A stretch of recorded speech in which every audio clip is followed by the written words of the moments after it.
Limbo. Great to see you here in New York. Joining me now in a Kelly File exclusive, Congressman Trey Gowdy, who investigated Mrs. Clinton as the chairman of the House Benghazi Committee. Great to see you, Congressman. So, your reaction to Director Comey's announcement today? Well, I have kind of focused on the seminal word in his letter, which is the word conclusions, plural, not singular, plural. He had a lot of conclusions in July, including that she was extremely careless in the way she handled classified information. She didn't turn over all of her work email, and she both sent and received information, including that which was marked classified. So there were myriad conclusions he reached in July, and I think his use of the word conclusions today, plural, was important. To say we have not changed our conclusions since July. And yet, clearly this closes the book on the question of criminality insofar as the feds are concerned and her email. Does it not? I don't think so, Megan. I think it closes the book based on what they know now. But, 10 days ago, we didn't know that Uma Abedin had failed to turn over all of her devices. Investigations are never over unless a statute of limitations has expired or unless jeopardy has attached. So this investigation is over based on what they know, but they don't know what they don't know. And Megan, my other point is, I mean, can you imagine a closing argument of having to spend the day before a general election saying the FBI was not able to prove beyond a reasonable doubt every element of a criminal offense? If that is the closing argument for a presidential candidate, they got other problems. Well, in the end, she chose not to mention it. And I think for the very reason you just suggested, their team understands that's not exactly how they want to reinforce their message in these next couple of days. Do you think this had, because they're saying, look, this had a real effect. And you heard Trace's report about how she thinks it hurt her with independents and Republican women who were reluctant to support Donald Trump. Do you think that the Comey decision 9-10 days ago actually might affect, if, perhaps the presidential race, and if not that, some of the Senate races that we're watching that have been pretty tight? No, ma'am. I think her decisions have impacted female voters and independent voters. I think it's just a reminder that most of what she has said on the email issue has been demonstrably false. That is not Jim Comey's fault. I'm not upset with Jim Comey for sending the letter today. I thought he had to, just like he had to 8 or 9 days ago. She is the reason that we are discussing this hours before a general election, not Jim Comey. That's important to note because Comey's had a lot of attackers out there, but you defend him. You think his decision in July was sound, as was this one. Before I let you go, you too are facing a re-election on Tuesday, and it's, your favorite to win. We'll put it that way. And yet that hasn't stopped you from releasing ads like this one, which I think our viewers will enjoy. It's true. I like that you recognize that about yourself. And, the facial hair is also slightly inconsistent. If you know about it, why don't you do something there? I have had a lot of help in recognizing that weakness over the last 6 years. I can tell you this. I am the only politician in America dumb enough to run a negative attack ad on himself, but I thought people needed to laugh in the last couple of days before an election, and I'd rather them laugh at me than me poke fun of somebody else. Amen. We did need a laugh, and just for the record, I can relate on the inconsistent hair. It's great to see you. All the best. Yes, ma'am. You too. Thank you. So what does this mean for the election on Tuesday, this Comey news? Joining me now in a Kelly File exclusive, Reince Priebus, chairman of the Republican National Committee. Great to see you, Mr. Chairman. So, thank you. I mean, what did you make of the FBI today? Look, I know you liked what they did 9 days ago. Do you like what they did today just as much? I kind of, number one, I wouldn't want to step on the eloquent words of Congressman Gowdy. I mean, he said it best. I think anytime the Clinton campaign's talking about whether or not she gave away state secrets in a sloppy mess is probably a good day for us, but it's a bad day for our country.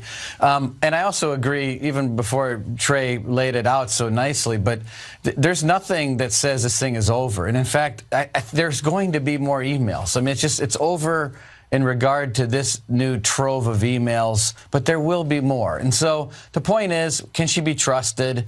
And the answer is no. She can't be trusted when she was given one of the most precious jobs in America. So you think that there's a chance the FBI might reopen an investigation again if they get more evidence on her email?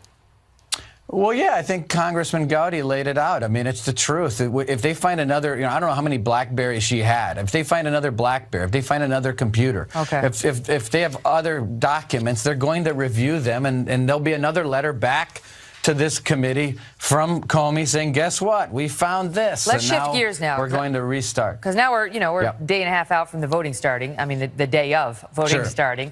And I want to get a feel for where you think the Trump campaign is in the presidential contest. Because the latest national polls that have come out show Hillary Clinton has rebounded and regained her national lead. One poll has her at 4 points up. One NBC Wall Street Journal poll has her at 5 points up. Well, I mean, there's other polls that show Trump up, but here's where I think we're at. If Just you look one, at the evidence, just the LA Times poll, which has consistently showed him up. And I think the IBD poll too, and I think the IBD poll came out as well and had Trump up by 2 points. But put that aside for a second. She's up one in that one, Mr. Chairman. You got to look at where the early vote is in Florida. We're up about 100,000 votes from where we were 4 years ago. In North Carolina, we're up about 120,000 votes from where we were 4 years ago. We won North Carolina. We're up in a big way in Ohio. And we're up, as compared to 2012, in a big way in Iowa. We are tied in Michigan, if not slightly ahead or slightly behind, but clearly both our data and the Clinton data in Michigan is saying the same thing, that it's very, very close. The same is true in Pennsylvania, and the same is true in New Hampshire and the 2nd Congressional District of Maine. Mm-hmm. You go out to Colorado, Megan, and ballots that have already been counted show, as to Republican-Democrat registration, that we have an 1,800 vote lead in Colorado, which is a shocker to a lot of people. What about Nevada? Go ahead. Because John Ralston out there, a well-known guy who tracks the polls and watches the electorate there, he came out and said Trump is finished in Nevada. He's dead in the early vote, and the Hispanic turnout has been historic. Yeah, we love John, but he says the same thing every 2 years about Republicans in Nevada. I do like John, but it's something that we hear all the time. Look, it's going to come down to the ground game and Trump's closing argument on Tuesday. One thing people need to understand, and it's just the truth, we've gotten a lot better at early vote this year as compared to 4 years ago, and we did better 2 years ago than we ever had. But Republicans tend to vote on Election Day. Mm-hmm. Republicans tend not to like early voting and absentee ballot voting. So we have lagged over the years in this area. We've complained a lot about it, but we didn't get good at it. And now, as of late, we've gotten a lot better. Okay, last question. The data score shows us much better. Last question, because I got to go. Your prediction on Electoral College final. I think Trump's going to be over 270. I don't know if Pennsylvania's going to fall or Michigan's going to fall, but I predict that one of those big blue states is going to go to Donald Trump. We've never seen anything like it. 25,000 people today in both Minnesota and Michigan. How about the Senate? It is something that no matter what you think, I think we're going to be at least at 52 in the Senate. We'll hold the majority. Oh, well, you heard it here. Mr. Chairman, great to see you. Thanks for being with us. You bet. Also here tonight, Mo Alithi. He served as traveling press secretary on Hillary Clinton's 2008 campaign. Mo, good to see you. So let's just pick up with that point that the two Republicans who were just on made, which is any day she's talking about, I'm not facing criminal charges for jeopardizing national security. And as it came out today, letting her maid print out classified documents on her apartment and walk them over to her is a bad day for Hillary Clinton. What say you? Yeah, look, I don't think there's any question that what Comey did 2 Fridays ago really kind of threw a wrinkle into everything. And, it couldn't have been a worse time, right? I mean, for 10 days, the specter of, are they reopening the investigation was hanging out there, allowing the Trump campaign to promise that, there's got to be something big there. And all this conversation was happening as early voting was going on, only to find out today that there wasn't anything big there, that there wasn't anything new there that would change the July finding. So I think the Comey decision 2 Fridays ago was a problem for primarily the FBI, but I don't think it was great for the Clinton campaign. Having said that, she's still leading. And as you just pointed out, she's rebounding in the national polls. She's taking a pretty good lead in a couple of the key battleground states. And we're seeing the early vote among the African American community and the Hispanic community really exploding over the past 3 or 4 days. Where? Because the early reports were that the African American turnout had been disappointing thus far, Yeah, whereas that's the Hispanic you're vote right. had been good for her. You're right. That was the early report, right? But what we've seen, take a look at South Florida, Broward County, where we've seen turnout primarily in the African American and Latino communities beginning to outpace what we saw at the same period in 2012. Why is she so concerned about Michigan from the appearance of it? It looks like it's tightening up, right? But at the same time, but put that in perspective for the viewers. How big a loss would that be for Hillary Clinton if Trump turned Michigan? You know, we'll see how it turns out. I think the people on the ground in Michigan and the Clinton campaign feel like they've got to do some late work here, but that they'll be able to hold on to it. Having said that, you know, it could flip. It could go red this time, which is why they're fighting so hard for it at the end. But even if she does lose Michigan, and this is an important point, even if she does lose Michigan, the way the map is looking right now, Trump has to run the table in a bunch of states that right now it does not look like he'll be able to do. His path to 270 is still far, far more narrow than hers is. And, you know, she's looking really good in Pennsylvania. The early vote in Florida should give Democrats a little bit of a bounce in their step. Same can be said over the past few days in North Carolina. Nevada, you know, these are all states that Trump has to win in order to get there, as well as pick up a Michigan and maybe one other blue state. He can't do all that right now. He's got to get the Romney states, plus he's got to steal one of the blue states. And that's right. And he's not doing that right now. One that has a bunch of electoral votes, ideally. Mo, great to see you. You too. Almost there. Donald Trump and Hillary Clinton locked in a high-stakes game of chess over a couple of key swing states that could decide it all come Tuesday night. Two of the country's top political analysts are next on the latest numbers from those hotspots. Plus, Steiwalt is here. Look at that picture. Doesn't it just make you love him? With a state-by-state cheat sheet for election night and when we're likely to know who has won the White House.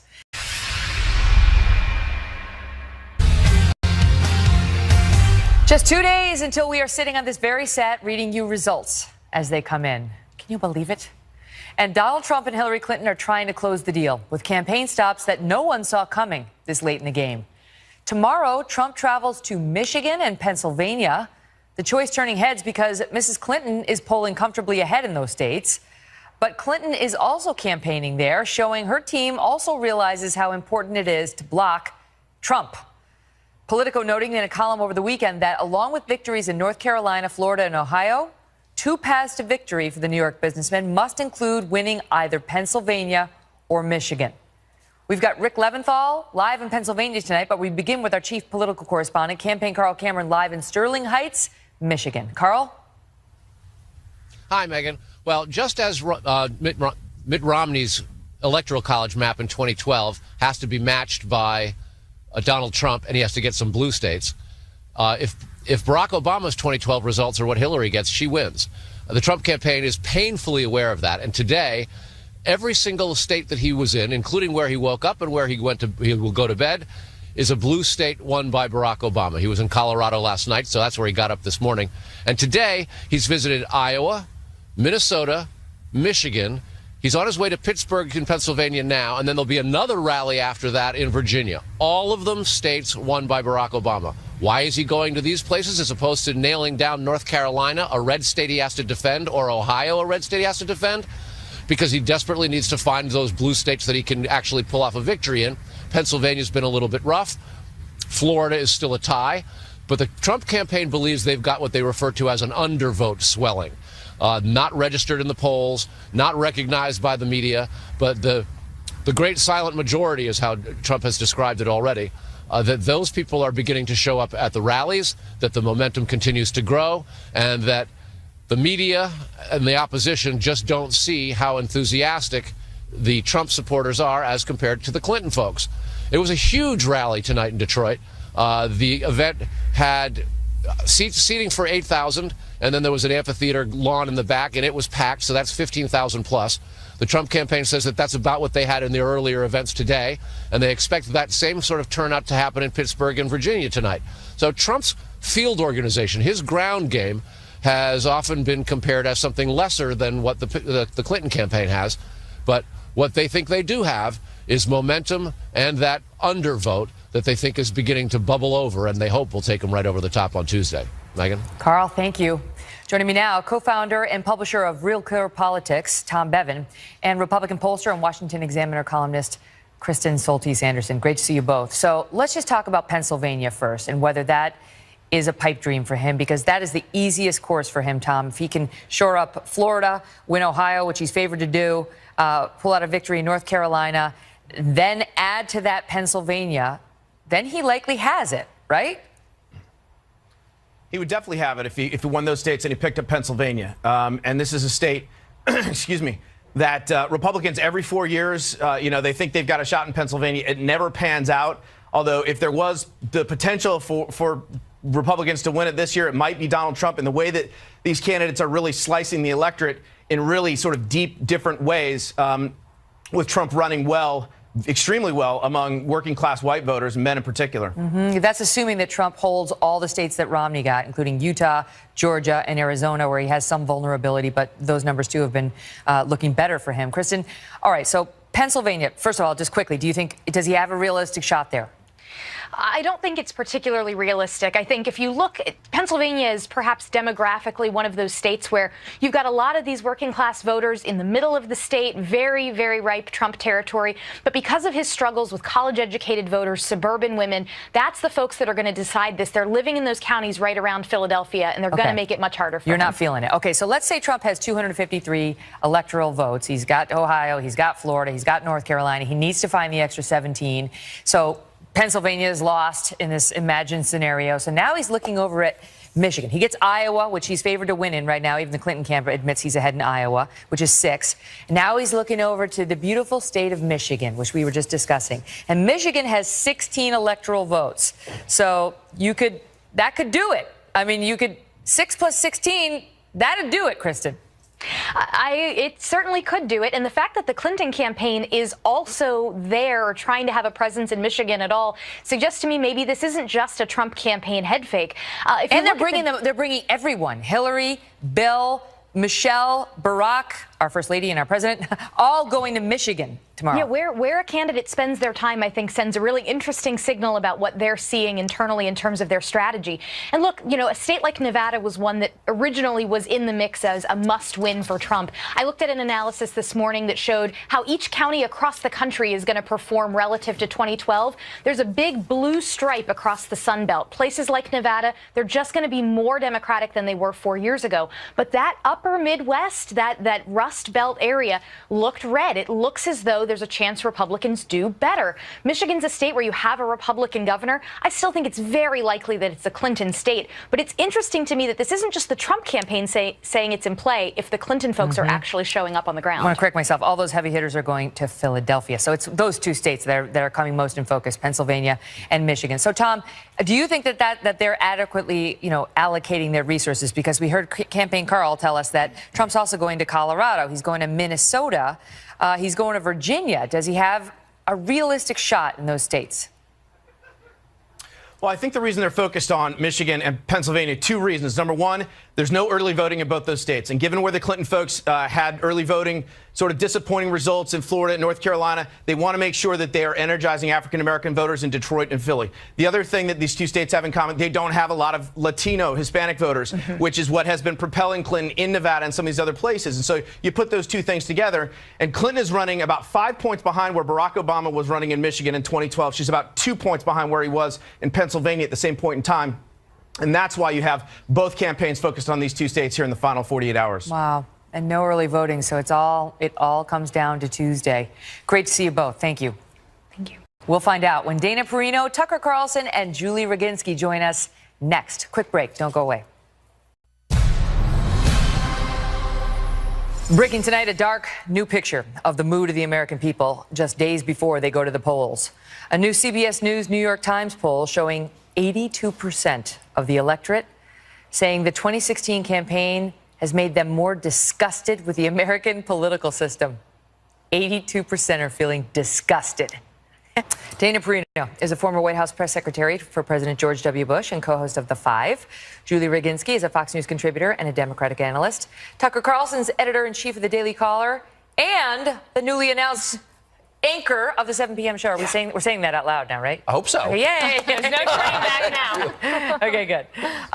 Okay, so I wasn't surprised to hear that. I don't know. Were you surprised to hear that? No, I wasn't surprised to hear that. I wasn't surprised by the New York Times poll, but I was trying to think, like, if I were to say on the bright side, 82% of us agree about something, and that is that we're ready for the election to be over.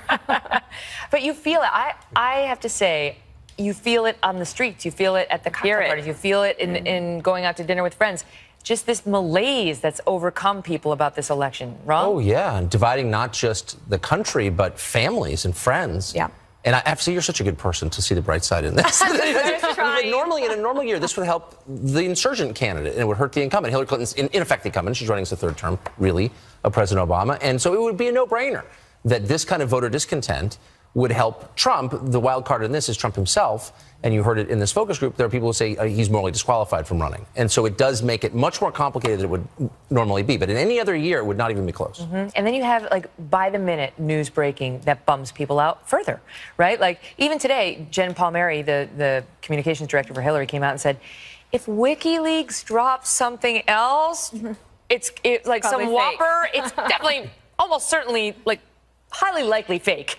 And so that may or may not work, but the drip, drip, drip of WikiLeaks and the FBI and Trump and the women, and it just bums people out. And who are these 18% that disagree with this finding? That's what I want to, except for Dana Perino, who tries to find the good in everybody. Who are these 18%?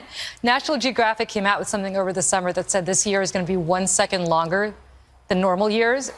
And I felt like I can't have this election go on 1 extra second. How about today, losing an hour? An hour. Today added an hour to the, I mean, I guess gaining an hour. This dumpster fire needs to end. I think we can all agree in a But bipartisan what does fashion. it mean for governing, right? Because somebody's going to win on Tuesday, Right. we hope, right? We hope it's not another Bush v. Gore. What does it mean for governing that this person will go into office with a disgusted, angry electorate? Well, can I say one nice word about the election? No. I actually think I do. I It's in think the 18%. it's raised issues that were not raised, at least in Washington, Right. where I live. Nobody debated immigration or trade. There was a consensus What? bipartisan. No, they didn't. I've been there my whole life. Not in Nobody, this way. They did not. But it's been so ugly. That's what It's people been are horrible. I mean, I'm not responding defending to. that part. It's disgusting. But there are issues that undergird all of this, and they have been sort of downplayed in favor of personalities, but they're still there, and that's meaningful. Back to my question. What does it mean for the next president? I think that two things have to happen. If you look back to the final Supreme Court decision and when Al Gore came out and gave his concession speech, it was considered to be largely to be gracious. Yeah. Okay. It was a very so hard that fought sets battle. a tone. It doesn't mean that all the other Democrats did, like Dick Gephardt was not necessarily in that category, but Al Gore himself did. The first call that George W. Bush makes when he gets into office is to Ted Kennedy, and then to George Miller, two Democrats. And then by May, they were able to get the Bush tax cuts passed with a third of the Senate. Didn't he do his first remarks like from the Texas State House with the Democrat next to him?